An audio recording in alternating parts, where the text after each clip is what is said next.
Hey folks, if you're looking for an in-depth review, you're in the right place. As for today's topic, I'll be talking about a game That's Fine got me for my birthday, specifically Studio Samurai Punk's Roombo, First Blood, which is exactly what it looks like, which is to say a, quote, stealth action game, end quote, where the protagonist is a murderous Roomba. Still, quirky concepts aside, the question does remain. Was this title a clean bit of fun, or did it run out of juice before long? I'm your host Arlyeon. Let's find out together. While heading out for the holidays can be a delightful time, there's always the risk that you might get a visitor other than Saint Nick. That said, these holiday home invaders are in for an unpleasant surprise, given that the resident Roomba has clearly never heard of Asimov's 3 laws of robotics. Not that the game's actually concerned with explaining any of this to you, as First Blood is another title where its storytelling takes a backseat in favor of its gameplay. Only, well, the premise is simple enough. You're put in control of a humble Roomba and set loose in a nice-looking home, replete with valuables that might attract roving cat burglars.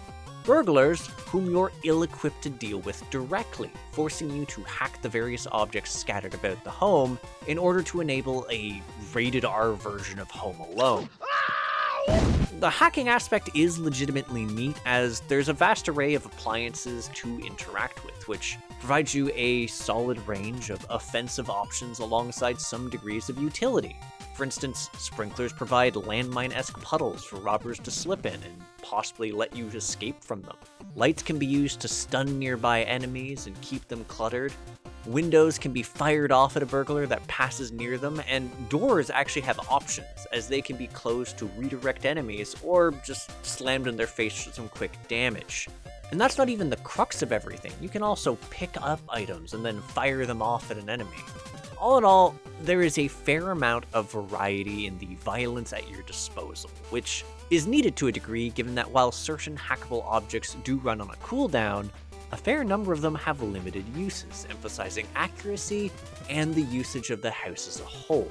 Thankfully, the game's pretty forgiving on this front, given that entering hacking mode slows down time, allowing you to plan out sequences of actions, or even properly orient yourself close to the objects that you want to activate, which is especially important when you find out that once you go on the offensive and start alerting burglars to your presence, they'll begin to chase you down rather doggedly, obliging you to make use of traps to slow them so they don't kick you into small bits of scrap metal over the course of 3 hits. And there isn't any form of recovery. As the stages get longer, you will have that same limitation in each one. But here's the thing. Setting off traps and making disturbances can and will alert other nearby burglars, which can turn the latter half of stages into complete disasters, especially if you make the mistake of running over a dead burglar. Like, yes, the sudden influx of blood you got from essentially vacuuming up a corpse and exploding into gibs does somehow fuel you enough to unlock a charge of the helpful ram ability and allow you to tackle a burglar across the room. It's also going to alert everyone, and you probably could have gotten that ram just by quietly cleaning up the aftermath of your trappy tantrums. That said, I'll admit that I somewhat stopped caring much after the first few stages, given it rapidly became apparent that each new level was identical to the last, albeit with the addition of more burglars to kill. And that's it. There's no new enemy types, no modifications to the environment, no new mechanics. There's just more enemies to dispose of with the existing tools in the house while trying not to be killed in an ever more grueling match.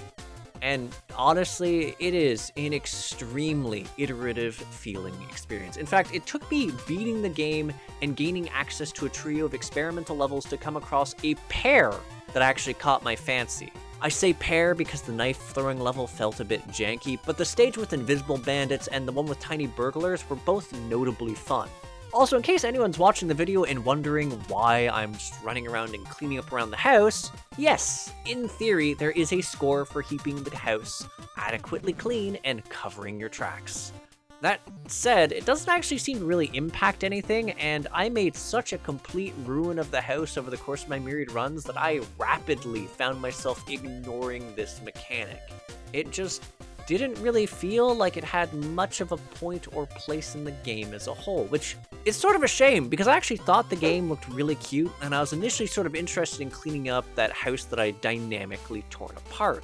The only issue is, well, as much as the overall settings look nice, the overall sameness from stage to stage means you're likely going to get tired of seeing things before you even reach the end of the game, and the audio isn't actually much better on this front. While it wasn't necessarily bad, I wasn't exactly wowed by the experience. And it's on this note that we actually reach the finale, and even despite the fact that Roombo isn't an expensive title by any means, I still find myself wondering if it was wholly worth the time.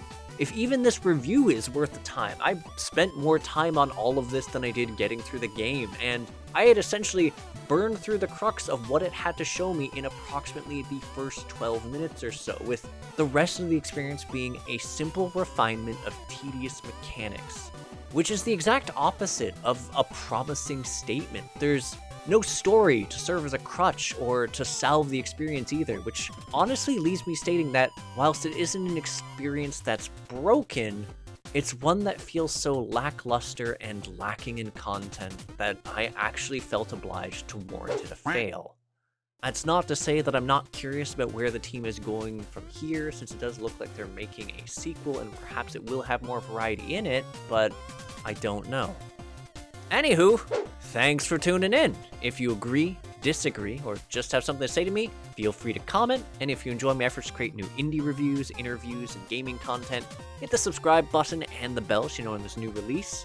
For the Discord savvy folks, click the video description to find a link to my community, the Crit Hit Cauldron, and to my Patreon so you can support me and the other members of Crit Hit. Lastly, if you want to see me get dunked on in indie games live, check out my Twitch at twitch.tv/Arlyeon. That said, I'll catch you on the next episode of Crit Hit. Take care till then, folks.